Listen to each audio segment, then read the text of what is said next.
Buenas tardes, profesor. Buenas tardes, compañeros.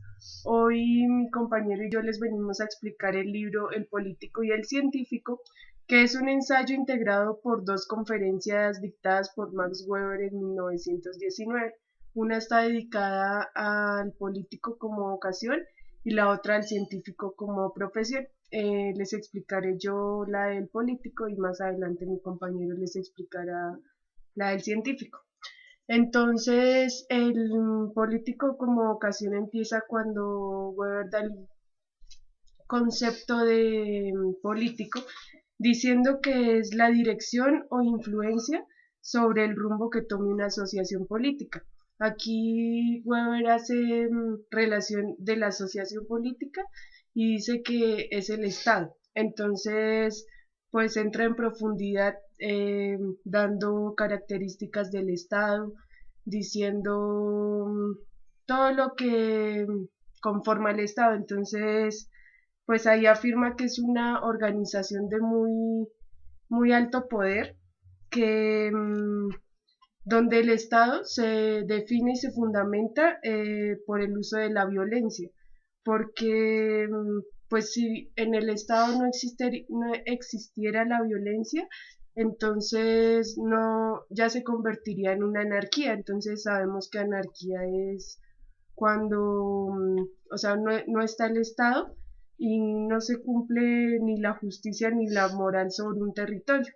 Entonces, pues se entiende que para acceder a un poder tan alto para acceder a un control sobre este territorio, sobre las personas, se tiene que producir la violencia para conseguir ya sean fines altruistas o egoístas. Pues Weber dice que el Estado es una dominación de hombres sobre hombres. Bueno, entonces ya continuando, Weber nos habla de la justificación de legitimidad de la dominación, que está basada en el liderazgo. Entonces dice que para que un político pueda alcanzar ese liderazgo, hay tres fundamentos que deberían desarrollar, que son, el primero es el eterno ayer, o sea, la costumbre. El segundo es bueno, una autoridad sobre una gracia personal, que es el carisma que se tiene. Y el tercero es la legalidad, que es como tome las normas que ya están impresas o expuestas en el Estado. Bueno, aquí Max Weber se centra más en la segunda, que es la del carisma, porque eh, cuando un político o una persona, como lo llama aquí Max Weber, caudillo, tiene carisma, pues llama a la gente, ¿sí? O sea, la gente lo sigue y no por conductas de obediencia como lo serían la costumbre, que sería como la tradición, sino, no, y no tampoco por normas legales, sino porque creen en él, simplemente porque les da la confianza en que puede hacer algo bueno, por una causa. Eh, Max Weber nos habla de unas organizaciones estatales que se clasifican en dos grandes grupos, que son el equipo humano, que posee en propiedad los medios de administración, y el cuadro administrativo, que está separado de los medios de administración. Bueno, esto se ve hoy con o sea, el ejemplo más claro se ve en el proletario o el empleado, que están separados de los materiales de producción de una empresa capitalista, ¿sí? Digamos, una persona que hace, bueno, algún material o cualquier elemento en una empresa nunca está ligado a ser el dueño o a estar cerca de ese material que hace. Max Weber define al Estado moderno como una asociación de dominación estatal que con éxito ha conseguido monopolizar el territorio, pero por medio de la violencia física contra las personas que lo habitan. Bueno, aquí Weber hace una distinción entre tres clases de políticos. Entonces están los políticos ocasionales, que somos todos nosotros cuando depositamos nuestro voto, cuando aplaudimos, protestamos o hacemos algún discurso político o así sea cualquier, digamos, manifestación que se dé por cualquier voluntad de género. Siguen con los políticos semiprofesionales, que ya son los delegados o directivas que desempeñan esas actividades cuando tienen la necesidad, o sea, van en busca de algo monetario o un interés. Ya entonces siguen los políticos profesionales, que son los que viven para la política. Y pues ellos son supuestamente los que buscan un fin social o, o tratan de conseguir buenas oportunidades para la comunidad, como ya lo habían prometido o por la razón que los hayan elegido. Entonces aquí Max Weber dice que o se vive para la política o se vive de la política. Entonces, según el pensamiento de él, esto se puede dividir en dos grupos, que son las personas independientes, que ahí serían los que no dependen de política, ya tienen un nivel, digamos, económico alto, que son personas adineradas, digámoslo así. Y ya está en el otro el que las personas que consiguen accesibilidad a la política, pero ya este funcionario trabaja es en cuestión del sueldo, ¿sí? Para ganar algo, siempre va en busca de ese resultado monetario, según Weber. Bueno, él acá hace una distinción en un término que es demagogo, que es una figura típica de un jefe político. Ahí destacaba que era en Occidente. Entonces, él dice que el publicista político y sobre todo el periodista son los representantes que se distinguen en el demagogo. O sea, el demagogo son los periodistas. Entonces, pues aquí él hace un claro énfasis en la profesión de comunicador social, porque dice que esta profesión se vincula mucho a la política porque ellos tienen el poder de palabra, ¿sí? El poder de convencer a la gente o de transmitir lo que en verdad quieren decir, promoviendo así masas o moviendo emociones en las personas para que puedan creerles o así, pero también aquí él dice que el periodismo no es la mejor vía para alcanzar la política, porque cada quien, digamos, ejerce una profesión. Si el profesor es profesor, entonces que se quede ahí, sí, que el político estudió para ser político, entonces que haga eso. Bueno, entonces, aquí ya Weber hace una distinción entre las tres cualidades que debería tener un político o alguien que quiera ejercer esta profesión, que son la pasión, el sentido de responsabilidad y la mesura. Entonces, pues la pasión empieza en el sentido de el supuesto positivismo, que se entrega de una forma apasionada pero a una causa. Entonces, pues aquí la pasión no convierte a un hombre en político, sino está asociado a una causa. Entonces, aquí también hace de la responsabilidad una orientación a esa causa. Y para que esto se dé, entonces se necesita la capacidad de tener mesura en lo que esté haciendo para no perder el control sobre las normas que ejerza o sobre cualquier poder. Entonces aquí hace una distinción sobre que el político, el temor que debe vencer día a día, hora a hora, es el de la vanidad, porque esto ejerce un poder muy grande sobre el político frente a toda la realidad que vive. Entonces ya dice que la reacción final de la acción política eh, es cuando, digamos, el político más duro o el que se ve más sólido en, en su profesión, ejerciéndola en cualquier lugar, si está carente de fe, no podría llegar a ningún lado, ¿sí? Puede, o sea, con esto podría llegar a la insignificancia y a no valer nada en este campo.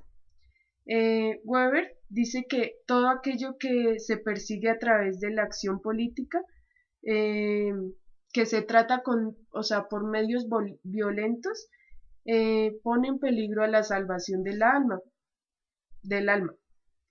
porque como ya habíamos dicho, en la política se utiliza mucho la violencia y pues esto pone en riesgo la espiritualidad, por decirlo así. Y ya finalmente concluyendo pues en la parte que hizo Max Weber, dice que la política consiste en una dura y prolongada propagación de resistencias y para la que se requiere al mismo tiempo pasión y mesura y incluye todas las cualidades que ya había dicho y, y ya. Bueno, pues yo les voy a hablar del científico por vocación. Entonces, bueno, esta parte del libro se basa en mostrar lo que va a ser un estudiante, lo que es el profesor y lo que es el profesional como tal, y pues sus problemas y sus virtudes. Entonces, el inicio pues, de este parte del libro empieza con una comparación entre pues como la educación alemana y la estadounidense, basándose en algo que los alemanes llaman Privatdozent y los estadounidenses Assistant, que son como las asistentes, pero pues yo los vería como un estudiante que va a ser un profesional, ¿no? Entonces en Alemania se basan por un sistema llamado plutocracia y en Estados Unidos la burocracia. En Alemania, pues esta funciona, lo que lleva a esto es que hay que mantenerse en un trabajo hasta lograr un trabajo fijo pues con lo que se va a hacer. O sea, hay que buscar cómo mantenerse antes de ejercer la profesión. Mientras tanto, en Estados Unidos, lo que hay que buscar es arraigarse hacia esa profesión para ir subiendo puestos. Eh, También nos dice que, bueno, en Alemania hay mucha relación con el instituto, entonces cuando hay un profesor, entonces él lo que quiere es que su alumno sea el que siga dando clases o que ejerza dentro de la misma institución. Entonces, en otro instituto tal vez no lo reciban porque pues prefieren al estudiante de su misma institución. En Estados Unidos la ciencia y la medicina son empresas del capital privado. Entonces como esto es del Estado, entonces el que llegue va avanzando y pues con tal de que pues llegue a dar dinero a la organización del Estado como tal, pues funciona. Pero todo esto inicia con, ellos llama proletaroide, entonces de proletario avanzando hacia burgués. Entonces en esa parte ya se aleja de los Estados Unidos y empieza a hablar de lo que es Alemania como tal. Y empieza a hablar sobre que los privatdocen o pues asistentes pueden llegar a ser dos tipos de profesores o de profesionales. Uno que es el jefe de la empresa universitaria y el otro que es el capitalista del viejo estilo. Ambos como tal son capitalistas, pero uno se basa en una educación más moderna, más llevada a los Estados Unidos, y el capital del viejo Estado pues continúa con la tradición.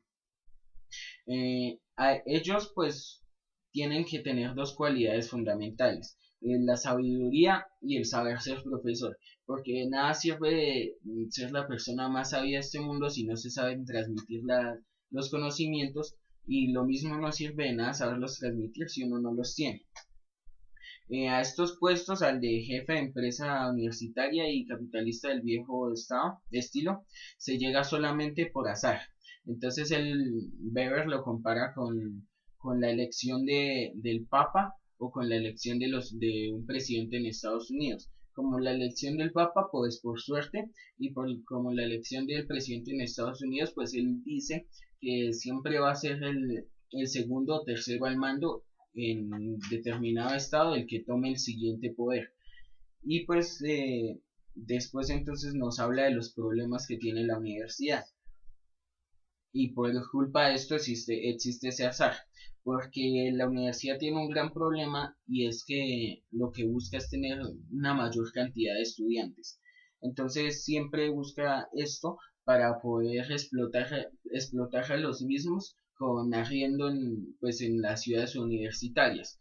Y también tiene otro problema, y es que la educación, y hoy también lo vemos, no se basa en aprender, sino, o sea, uno no busca aprender, sino que busca es ponerle cuidado al profesor que tenga el mayor temperamento o el tono de voz más alto. Después empieza pues a hablar como que a confirmar que la vida después de la vida académica todo es un azar, y después cambia de tema hacia lo que es íntimamente el trabajo del científico. Entonces al trabajo del científico se le atribuyen dos cosas. Lo primero es que tienen que hacer algo que perdure. Entonces la labor del científico siempre va a buscar algo que dure toda la vida. Y la otra es un hecho para comprobar la conjetura. A esto solo se llega con pasión, porque hay que tener disposición de toda su vida para lograr esa conjetura, para llegar a crear algo que dure, ¿no? El problema es que en este proceso se ha convertido en un proceso de laboratorio, un proceso de cálculo frío, donde el laboratorio se convierte en una jaula. Y esa jaula a la vez es su fábrica, por decirlo así, donde ya no hace ciencia para enseñar, sino hace ciencia para enriquecerse. Entonces, pues ahí nos habla que el aficionado o el próximo científico lo que busca es teorías anteriores a él, con las cuales pues él se va a basar su vida profesional como científico, y después compara al científico con un artista. Entonces dice que ambos van a terminar siendo burgueses y que pues lo del laboratorio que es un negocio. Y pues para llegar, o sea, para que el laboratorio sea un negocio es porque tiene que vender algo. Y eso mismo lo tiene que pagar. Entonces cuando el hombre siempre paga por libertad para poder superar la teoría anterior a la ya estipulada. Y después pues Weber hace pues un análisis del problema del sentido de la ciencia, porque la ciencia pues tiene también otro problema, y es que para qué dedicarse a algo que no tiene fin. Entonces pues supuestamente la respuesta a eso sería orientar nuestro comportamiento, pero pues si orientamos nuestro comportamiento, entonces ¿por qué se estudian pues cosas más metodológicas que propiamente las necesidades del saber de las cosas? Por ejemplo, un economista trabaja siempre por el dinero, y el salvaje hace su trabajo porque sabe que cuando vaya a morir va a descansar de todo el trabajo que ha hecho. Entonces esto nos lleva a pensar que la intelectualidad no nos da felicidad. Entonces después nos habla que la ciencia se parece mucho a la caverna de Platón. Y entonces hace una comparación con los artes otra vez, diciendo que el artista es aquel científico que vio la luz real, o sea, vio las imágenes reales fuera de la caverna de Platón. Pero que hoy en día pues el artista se está alejando está volviendo a ir a la caverna, y, y pues ya dejó la intelectualización para convertirse o sea, para empezar a vivir por un sentido, o para buscarle un sentido a la vida. Y después empieza a hablarnos de la ciencia por vocación. Entonces ahí pues como que referencia a Tolstoy con una frase que dice: la ciencia carece de sentido, puesto que no tiene respuesta para las únicas cuestiones que nos importan, las que sabemos cómo hacer y cómo debemos vivir. Entonces con esta parte empieza a decir que la ciencia solo tiene validez metodológica. Entonces da tres ejemplos esenciales: uno de las ciencias naturales, uno con la jurisprudencia y uno con las ciencias históricas. Entonces la de las ciencias naturales empieza explicando que las ciencias naturales lo que buscan es dar a conocer las leyes del mundo, pero que no son capaces de ver el sentido de las mismas leyes. Con la jurisprudencia, lo que busquen, o sea, lo que él piensa que buscan pues los abogados como tal, es ver su manera de actuar frente a las leyes. Pero lo que nunca piensan es si estas leyes son justas, si se deben establecer o se deben corromper. Y las ciencias históricas buscan mostrar teorías políticas, históricas y sociales, pero pues al mostrarlas no se sabe si en realidad deben existir o no deben existir, o si vale la pena estudiarlos. Después hace contextualización en un libro para explicar lo que es la política como educación. Entonces voy a leerlo, pues lo que dice en el libro. Dice: si alguien pregunta por qué no se puede tratar en el aula los problemas de este segundo género, hay que responderle por la simple razón de que no está en las aulas el puesto del demagogo o del profeta. Para unos y otros ha dicho, ir por las calles y plazas y hablar allí públicamente, es decir, ve allí donde se te puede hacer críticas. En el aula es el profesor el que habla en tanto que los oyentes han de callar para hacer su carrera. Los estudiantes están obligados a asistir a clases del profesor y en ellas no se le permite a nadie hacerle críticas. Me parece de una absoluta falta de responsabilidad que el profesor aproveche estas circunstancias para marcar a los estudiantes con sus propias opiniones políticas, en lugar de limitarse a cumplir su función específica, que es la de ser útiles con sus conocimientos y con su experiencia científica. Entonces él explica que para cumplir con esta experiencia científica y para dar verdadera enseñanza a la política hay que estudiar la democracia. Entonces hay que ver la democracia, pues para esos tiempos pues era un tema pues un poco complicado, además de que estamos hablando en Alemania pues que no había democracia. Entonces para eso, o sea, hablar de democracia sería hacer un escándalo. Entonces para eso usan la democracia como puente o espada para acosar al enemigo, para, para lograr un gobierno justo. Pues eso era lo que pensaba ver, ¿no? Pues no funcionaba aquí. Eh, entonces, además al alumno hay que enseñarle básicamente que hay dos tipos de preguntas. Una estructurada, que es la que se hace en todas las ciencias, que es la que busca la metodología, y la otra es la pregunta del valor cultural. ¿Por qué el hombre está dentro de la cultura? No porque existe como el metodológico, sino para qué existe. Entonces después nos da el objetivo del profesor y dice que la mayoría de los estudiantes buscan que que el profesor vaya a la acción. Pero lo que pasa es que el profesor no puede ser caudillo. Entonces ahí Weber empieza a hacer un análisis sobre la religión. Entonces empieza a reconocer y analizar la religión como una postura de fe, donde se puede buscar lo verdadero. Entonces hace comparaciones dentro de varias religiones y él dice que muchos, empieza a hablar de personajes muy importantes como Goethe y como Kant, que, que tienen frases donde se puede deducir que algo puede ser verdadero sin ser bueno, santificado o bonito. Y pues después nos habla sobre la religión como tal y pues que aunque todas tienen postulados diferentes, siempre buscan algo que es el sentido que hay que darle a la vida. Entonces ahí vuelve a buscar a volver a decir que el profesor no puede ser un caudillo de estar yendo hacia la prueba, sino que se debe dedicar a explicar la posición de o sea, la postura de cómo va a ser la fe y cómo enseñar la religión. Porque no se le puede enseñar religión en un mismo salón, según el ejemplo de él, a un cristiano y a un masón. Entonces lo que hay que hacer es buscar el postulado, lo que hay que hacer es criticar los postulados de fe de ambas religiones o de las religiones pues, de las personas que asisten a clase y con eso lograr, pues mediante la crítica se va logrando un conocimiento de las religiones sin necesidad de dar el propio pensamiento de la religión. Y después vuelve a retomar lo del joven americano, diciendo que, pues que, o sea, en Alemania, como todo, pues es muy al azar. Entonces, pues, aunque tiene problemas, pues hay cosas que funcionan muy bien.